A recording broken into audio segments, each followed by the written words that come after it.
Dnes je 23. apríla a v liturgickom kalendári sa oslavuje svätý Juraj a Drak. Nie, Bucike, iba svätý Juraj, drak sa neoslavuje. No dobré. Akože no? Žil raz svätý Juraj, ktorý bol rytier a túlal sa po celom svete.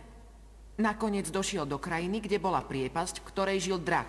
Drak bol ohnivý. Zabíjal ľudí dýchom. Robil to takto dračím dýchom. Donfili, Bucike to na mňa dýchol.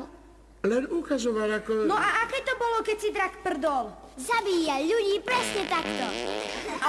Paráda. Donfili, keko kaka si prdol. Počuli Nie, urobil som to ako príklad. Ticho pokračuj. No, a keďže ho chcel kráľ udržať ďaleko od múrov mesta, začal mu posielať mužov a ženy svojej krajiny. A drak ich zabíjal takto. Ty žerieš určite hovna. Obedoval som skapatú mačku. Nakoniec zostali už iba princezná a kráľ.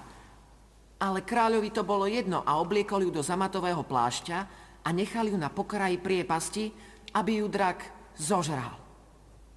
Hnusák. Nespí a počúvaj. A vtedy docválal svätý Juraj na koňovi.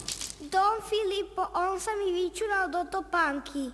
To není pravda. Ja som sa pošťal, lebo som mal strach. Dobre, deti. Buďte dobrí, ak môžete.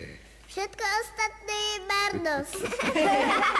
Tak pokračuj, Bucike. A vtedy pricvalal k priepasti na koňovi svätý Juraj. A keď drak vystrčil hlavu, svätý Juraj mu nasadil slučku, zviazal ho lanom okolo krku a zaškrtil a vrátil sa na princeznej do mesta. Dobre. Pako, ako mohol cválať na princeznej? No dobre, pomýlil sa, aký si netolerantný čufo. A kráľ im povedal: Svätý Juraj, vezmi si ju za ženu a žite šťastne a spokojne, kým nepomrete. Vymýšľa si, tak je to v rozprávkach. Sadni si, nech dokončí. Pokračuj, Bucike.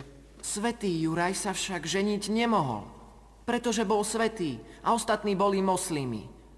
A tak odišiel po vedro so svetenou vodou a potom všetkých pokrstil v mene Otca i Syna i Ducha Svätého. Amen. Ako som hovoril? Výborne, vynikajúco. Máš rozprávacký cit a talent. Polúčtil si aj draka, výborne. Zajtra poviem o svätej Fidélii. No určite. Zajtra sa môžeš strčiť do riti.